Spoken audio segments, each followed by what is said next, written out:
guys, magandang araw sa inyo guys. Welcome to my YouTube channel. Nagbabalik na naman si Mamita's Cooking Vlog para kayo lutuan ng ginataang langka with dilis guys. Eto na, ako babalik mamaya. Ipakita ko sa inyo ang mga ingredients ko. Itong yung mga ingredients natin guys. Dilis, sibuyas, luya.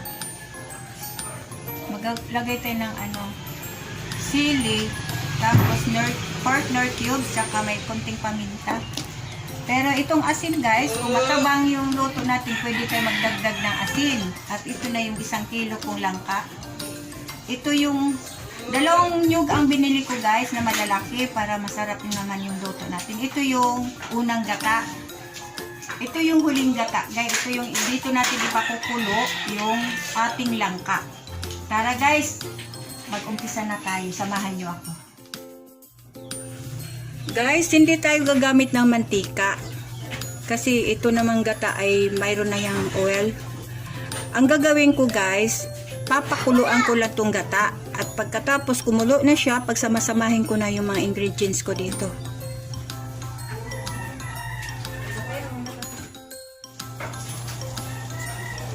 Ito na, kumukulo na siya. Ilalagay na natin yung sibuyas, luya, at yung ito dilis, halagang 20. Yan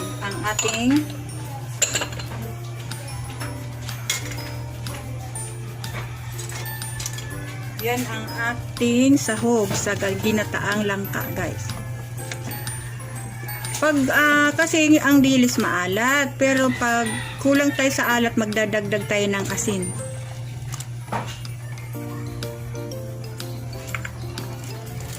Maglalagay din tayo ng kunting paminta lang, buong paminta.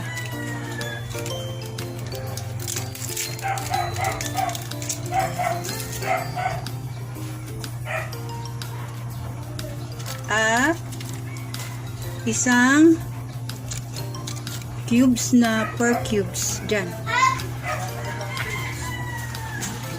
Pagsamasamahin lang yan sila at mamaya ilalagay na natin yung langka para palalambutin natin siya hanggang lumambot siya. Talagang lumambot siya. Masarap yun. Bago natin ilagay yung huling gata. Ay, yung unang gata. Yung unang gata pala. Sorry. Ito yung huling gata. Yung unang gata, yun ang pinakalas natin ilalagay.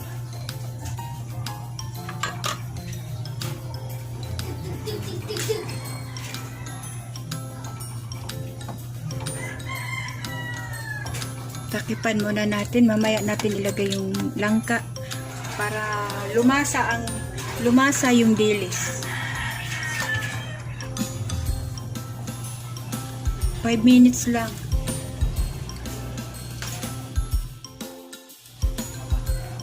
Ngayon guys, maglalagay na tayo ng langka. Ito 1 kilong langka to. Palalambutin natin siya.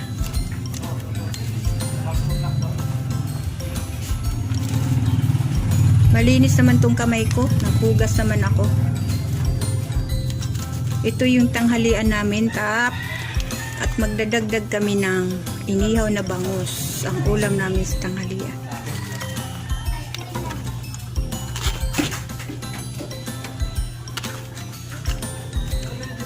Pero itong tubig ko na last na gata, 3 tasa yan, ay 3 baso yan guys, kasi ang iniisip ko pag kulang, hindi pa rin siya, pwede ako magdadagdag kung di pa siya lumambot ng huling gata. Ito siya mayroon pa akong natitirang 1 baso. 2 nyug kasi ito guys na malalaki. Ang mahal ng nyug.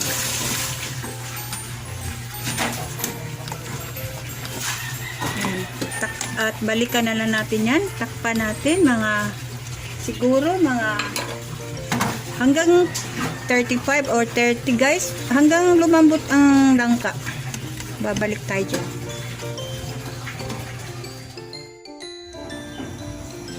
Ito na guys, 35 minutes ang palambot ko sa kanya guys. Ngayon lalagyan natin siya ng asin, kulang, matabang. Katang. Ayan. Kasi yan, may ano na siya, may nor cubes. Pick, pork. Ito, ilagay na natin yung hulong gata. Yan. Pakuluan lang natin siya guys ng mga siguro guys mga 10 minutes bago natin siya iahin. Pakuluan natin. Wala ka pang laman natin, nag-idolin ka na. Ito na. Wow! Lalagyan na natin siya ng sili sa ibaba. Pakuluan pa natin gayan ng mga 10 minutes. Gusto ko kasi guys na lumabas talaga yung langis ng nyug. Yung ano ng gata. Balikan natin yan guys. Okay?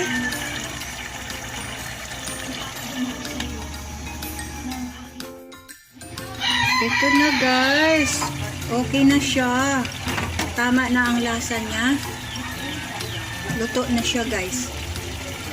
Inalabas ko lang ang kanyang gata na ano, yung langis ng gata para ma-absorb yung ano, lasa. Okay na yan.